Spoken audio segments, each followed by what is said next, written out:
കർക്കിടകവും ആയുർവേദവും. Ayurveda medical association of India Wayanad ജില്ലാ committee തയ്യാറാക്കി അവതരിപ്പിക്കുന്ന പ്രത്യേക പരിപാടി.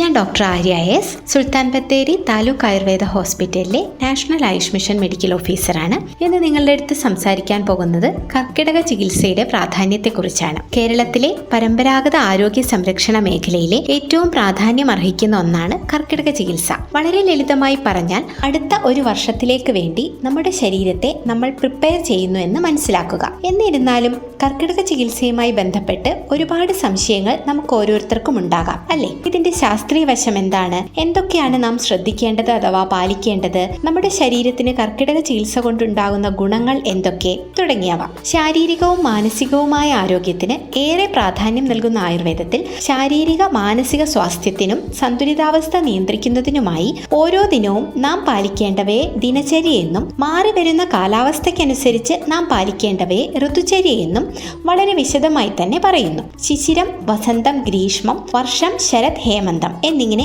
6 ഋതുക്കളാണ് നമ്മൾ പറയുന്നത്. ഇതിൽ കേരളം വേനലിൽ നിന്ന് മഴയിലേക്ക് കടക്കുന്ന സമയത്താണ് ഏറെക്കുറെയും കർക്കിടകം വരുന്നത്. ഇപ്പോഴുണ്ടാകുന്ന കാലാവസ്ഥാ വ്യതിയാനങ്ങൾ ഉൾപ്പെടെ വലിയ മാറ്റങ്ങൾ ഈ കർക്കിടകത്തിലും നാം കണ്ടുകൊണ്ടിരിക്കുകയാണ്. ഈ വർഷവും കർക്കിടകത്തിൽ മഴ രണ്ടും കൽപ്പിച്ചു തന്നെയാണ്. ഈ സമയത്ത് രോഗപ്രതിരോധ ശേഷി കുറയുകയും ദഹനം മന്ദഗതിയിലാവുകയും ചെയ്യുന്നു. ജലദോഷം മുതൽ എലിപ്പനി വരെയുള്ളവയും വായുജന്യ, ജലജന്യ, കൊതുകുജന്യമായിട്ടുള്ള പലതരം മഴക്കാല രോഗങ്ങളെയും നാം ഇതേ സമയത്ത് നേരിടേണ്ടി വരുന്നു. കർക്കിടകം കഴിഞ്ഞ് പുതുവർഷത്തിലെ ചിങ്ങപ്പുലരിയിലേക്ക് കടക്കും മുന്നേ ശരീരത്തിൽ ശോധന ചെയ്യുക വഴി ശരീരബലവും രോഗപ്രതിരോധ ശേഷിയും വർദ്ധിപ്പിക്കാനും മന്ദഗതിയിലായ ദഹനം സാധാരണ നിലയിലാകാനും ഇത് സഹായിക്കുന്നു. ശരീര ശുദ്ധീകരണത്തിനായി പഞ്ചകർമ്മ ചികിത്സകൾ നമുക്ക് ചെയ്യാവുന്നതാണ്. പഞ്ചകർമ്മ ചികിത്സകൾ എന്നാൽ ഇന്ന് എല്ലാവർക്കും സുപരിചിതമാണല്ലോ. വമനം, വിരേചനം, വസ്തി, നസ്യം, രക്തമോക്ഷം എന്നിവയാണവ. പഞ്ചകർമ്മ ചികിത്സ ചെയ്യുന്നതിന് മുന്നേ ശരീരത്തെ അതിനായി പാകപ്പെടുത്തുന്ന കർമ്മങ്ങളെ പൂർവ്വകർമ്മങ്ങൾ എന്ന് പറയുന്നു.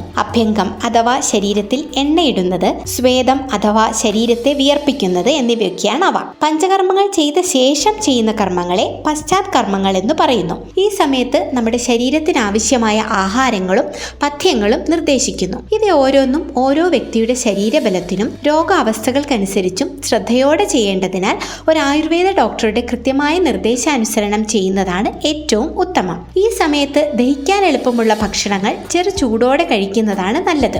എണ്ണയിൽ വറുത്തവ, ഡ്രൈ ആയിട്ടുള്ളവ എന്നിവയൊക്കെ ഒഴിവാക്കിയാൽ നന്ന്. ധാന്യവർഗ്ഗങ്ങൾ, പയറുവർഗ്ഗങ്ങൾ എന്നിവയൊക്കെ ഉപയോഗിക്കാവുന്നതാണ്.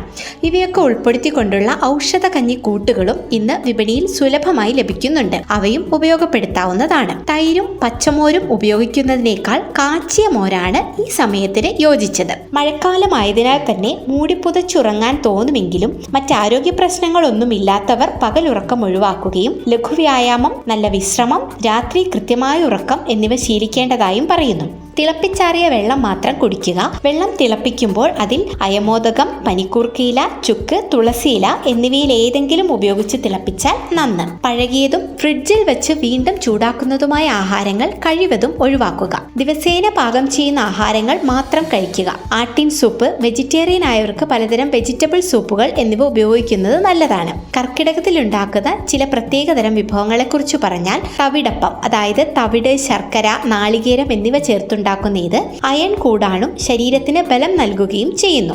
മുക്കുടി അഥവാ മോര്, ചുക്ക്, ഇലവർഗം എന്നിവ ചേർത്തുണ്ടാക്കുന്ന ഇത് ദഹനത്തെ ത്വരിതപ്പെടുത്താനും രോഗപ്രതിരോധ ശേഷി വർദ്ധിപ്പിക്കാനും സഹായിക്കുന്നു. മഴക്കാലം കൂടിയായതിനാൽ വീടും പരിസരവും വൃത്തിയായി സൂക്ഷിക്കുന്നത് സാംക്രമിക രോഗങ്ങളെ തടയാൻ സഹായിക്കും. വീടും പരിസരവും അപരാജിത ധൂമചൂർണം അല്ലെങ്കിൽ കുന്തിരിക്കം എന്നിവയൊക്കെ ഉപയോഗിച്ച് പുകയ്ക്കുന്നത് കൊതുക് ശല്യം കുറയ്ക്കാനും നല്ലൊരു അണുനാശിനിയായും ഉപയോഗപ്പെടുത്താവുന്നതാണ്. പണ്ട് കർക്കിടകം പഞ്ഞമാസം എന്നൊരു പേരിൽ കൂടെ അറിയപ്പെട്ടിരുന്നു. വർഷത്തിന്റെ അവസാന മാസമായതിനാലും ശേഖരിച്ചു വച്ചിരിക്കുന്ന ധാന്യവർഗ്ഗങ്ങളൊക്കെയും തീർന്നിരിക്കാൻ സാധ്യതയുള്ളതിനാലും മഴക്കാലം മൂലം ജോലി ചെയ്യാൻ കഴിയാതെ സാമ്പത്തിക മാന്ദ്യ സമയം ആകയാലും ജോലി ചെയ്യാൻ സാധിക്കാത്തതിനാൽ തന്നെ വിശ്രമത്തിനും ചികിത്സയ്ക്കും ധാരാളം സമയം കിട്ടും എന്നതിനാലും കർക്കിടക ചികിത്സ അന്ന് വളരെ പ്രാധാന്യത്തോടെ ചെയ്തു വന്നിരുന്നു. എന്നാൽ ഇന്നത്തെ കാലത്ത് കൃഷിയല്ലാതെ മറ്റു വരുമാന മാർഗങ്ങളുള്ളവരും സാമ്പത്തിക ഭദ്രതയുള്ളവരും ആവശ്യത്തിലധികം ജങ്ക് ഫുഡ് ഉൾപ്പെടെയുള്ള ഭക്ഷണങ്ങൾ കഴിക്കുന്നവരും യാതൊരു വിധത്തിലുള്ള വ്യായാമങ്ങൾ രോഗങ്ങളിൽ ഏർപ്പെടാത്തവരുമാണ് ഏറെയും. ഇവയൊക്കെ കൊണ്ട് തന്നെ കേരളം ജീവിതശൈലി രോഗങ്ങളുടെ തലസ്ഥാനം എന്നറിയപ്പെടുന്നു.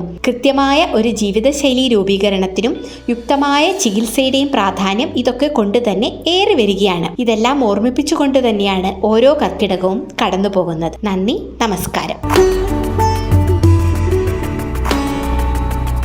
കർക്കിടകവും ആയുർവേദവും. Ayurveda medical association of India Wayanad ജില്ലാ കമ്മിറ്റി തയ്യാറാക്കി അവതരിപ്പിക്കുന്ന പ്രത്യേക പരിപാടി.